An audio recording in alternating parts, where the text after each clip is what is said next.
12 का हिंदी पुस्तक आरोहण भाग 2 पढ़ेंगे। इसकी पहले हिस्से में है हरिवंश राय बच्चन की कविता। हरिवंश राय बच्चन की 2 कविताएं हैं इस 12th क्लास की आरोहण पुस्तक में, जो कि आप यहाँ देख सकते हैं। पहले हिस्से में है आत्मपरिचय, एक गीत। आज हम ये दोनों खत्म करेंगे। फिर ऐसे ही करते हुए हम 15 पाठ तक पहुँचेंगे। पहला पाठ है हरिवंश राय बच्चन। हरिवंश राय बच्चन का जन्म 1907 इलाहाबाद में हुआ था।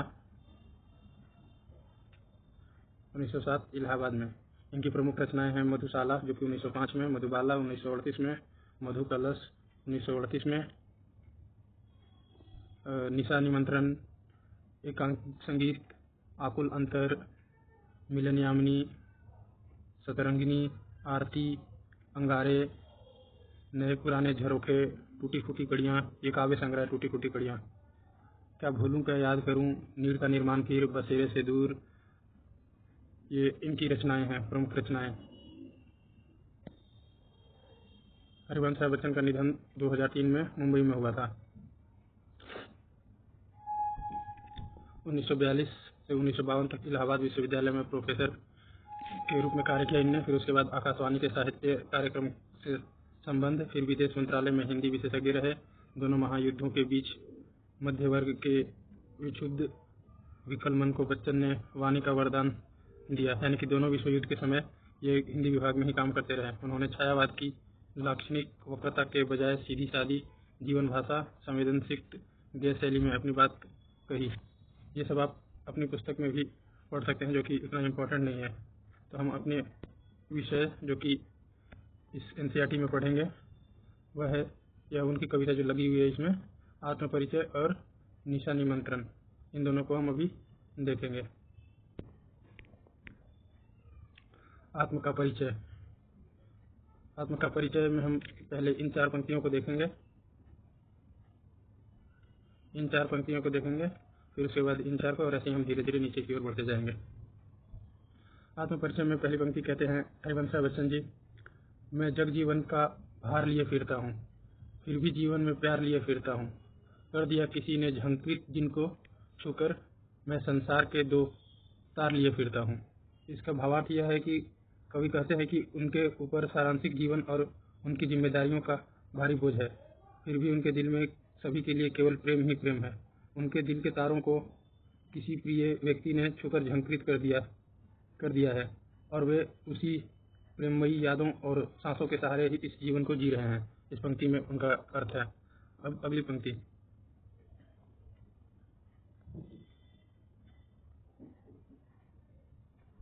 मैं स्नेह सुरा का पान किया करता हूँ, मैं कभी न जग का ध्यान किया करता हूँ। जग पूछ रहा उनको जो जग की गाते, मैं अपने मन का गान किया करता हूँ। इसमें हरिवंश राय बच्चन जी कहते हैं कि वे हमेशा स्नेह सुरा यानी कि प्रेम रूपी मंदिर के नशे में डूबे रहते हैं। वे इस बात की परवाह नहीं करते कि दुनिया उनके बारे में क्या सोचती है। यह संसार केवल उन्हीं की तारीफ करता है जो उनकी चापलूसी करते हैं या संसारी नियमों पर चलते हैं, लेकिन कवि केवल वही करते हैं जो उनका मन कहता है, यानी वे अपने मन की भावनाओं को ही कविताओं में गाते हैं। मैं निज उर के उद्गार लिए फिरता हूँ, मैं निज उर के उपहार लिए फिरता हूँ। है यह अपूर्ण संसार न मुझको भाता, मैं स्वप्नों का संसार लिए फिरता हूँ। इसमें कवि कहते हैं कि हृदय के भावों को व्यक्त करते हैं और अपने दिल के प्रेम को ही सबसे बड़ा उपहार मानते हैं। वे कहते हैं कि संसार अधूरा है क्योंकि यहाँ प्रेम की कमी है, इसलिए यह संसार उन्हें अच्छा नहीं लगता। वे अपने मन में अपनी कल्पनाओं और सुंदर सपनों का एक अलग संसार बसाए रखते हैं और उसी में खुश रहते हैं।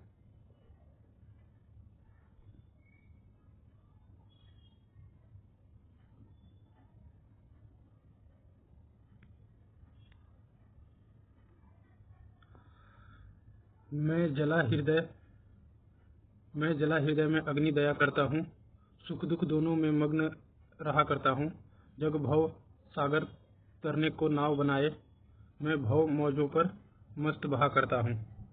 ये यहाँ कवि कहना चाहता है कि हृदय में आग जल रही है। वह अपने प्रियतम के विरह से अलग होकर वह कहते हैं कि उनके दिल में आग जल रही है, जिसमें वे खुद भी तप रहे हैं, लेकिन वे जीवन के सुख और दुख दोनों ही परिस्थितियों में हमेशा मस्त और खुश रहते हैं। जहाँ पूरी दुनिया इस संसार रूपी सागर को पार करने के लिए कर्म और मोक्ष रूपी नाव बनाती है, वही कवि इस संसार की लहरों के थपेड़ों पर भी मस्ती से तैरते हैं। लहरें यहाँ पे लहरों का यहाँ अर्थ है परिस्थितियों से, और सागर का अर्थ है भवसागर का अर्थ है अपनी संसार रूपी जो जीवन चल रहा है उनका, उसके बारे में वो कहते हैं।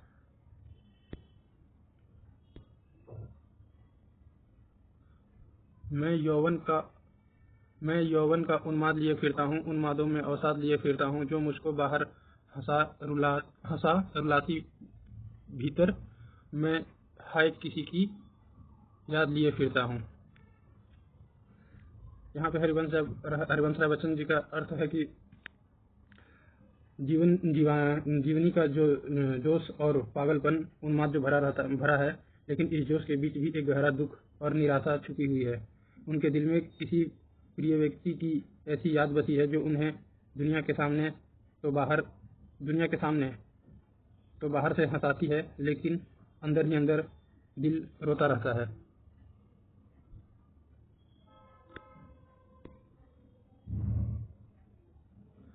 कर यत्न मिटे सब सत्य किसी ने जाना, नादान वही है हाय जहाँ पर दाना।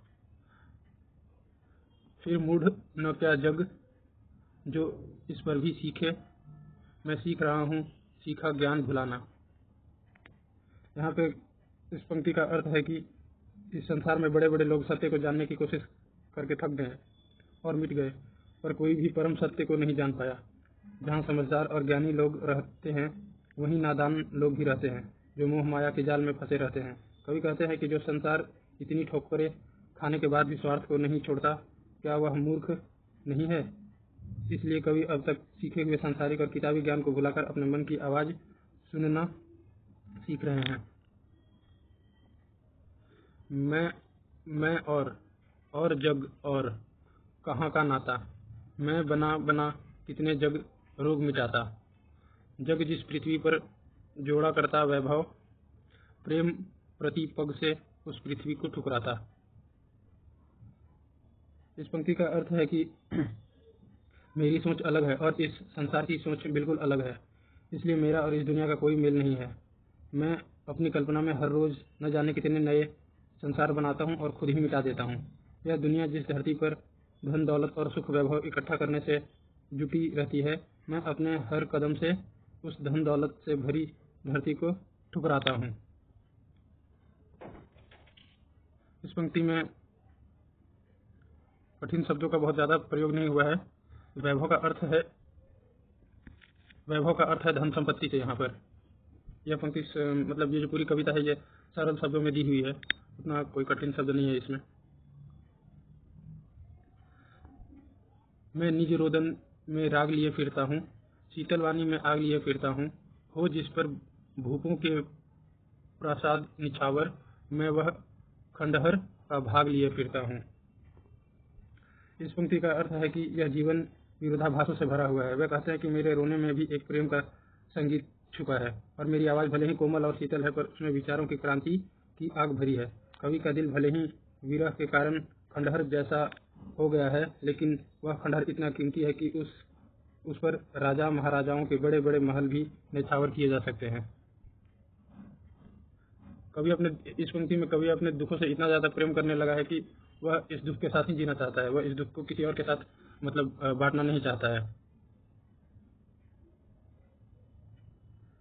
मैं रोया इसको तुम कहते हो गाना, मैं फूट पड़ा तुम कहते छंद बनाना, क्यों कवि कहकर संसार मुझे अपनाए, मैं दुनिया का हूँ एक नया दीवाना। इस पंक्ति का अर्थ है कि जब मेरे दिल का दर्द आंसुओं के रूप में बाहर आया तो दुनिया ने उसे गाना समझ लिया। जब मेरा दुख बहुत बढ़ गया और मैं फूट फूट कर रोया तो लोगों ने कहा कि मैं कविता के छंद बना रहा हूँ। कवि कहते हैं कि यह संसार मुझे केवल एक कवि के रूप में क्यों देखना चाहता है। असल में तो मैं दुनिया का एक नया दीवाना हूँ जो हर हाल में मस्त रहता हूँ।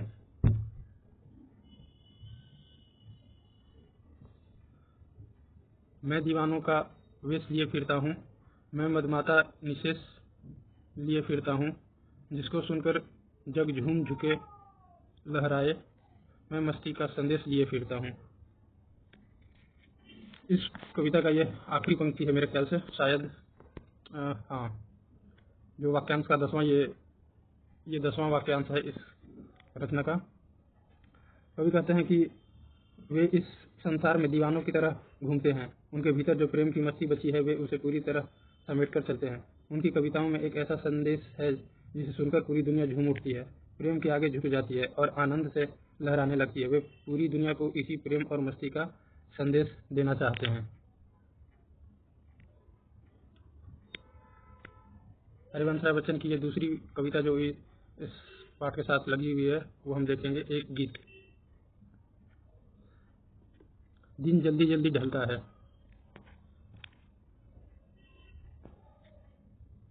दिन जल्दी जल्दी ढलता है, हो जाए ना पथ में रात कहीं, मंजिल भी तो है दूर नहीं।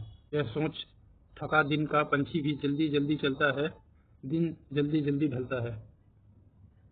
हरिवंश राय बच्चन का यहाँ अर्थ है इस पंक्ति में कि समय बहुत तेजी से बीत रहा है और शाम होने वाली है। रास्ते में चलने वाला यात्री जब यह देखता है कि उसकी मंजिल अब पास ही है तो उसके मन में डर आता है कि कहीं घर पहुंचने से पहले ही रास्ते में रात ना हो जाए। अपनी मंजिल पर सही समय से पहुंचने की इसी चाहत में दिन भर का थका हुआ यात्री भी शाम के समय अपने कदम तेजी से बढ़ाने लगता है, क्योंकि उसे लगता है कि दिन बहुत जल्दी जल्दी ढल रहा है। यह पंक्ति जो है आम व्यक्तियों के जीवन में भी देखा गया होगा कि जैसे ही दिन ढलती है तो हम कहीं से घर जा रहे होते हैं तो हम जल्दी जल्दी घर की ओर पहुंचना चाहते हैं। पंक्ति कवि ने मतलब उसी अर्थ में इसको लिखा है।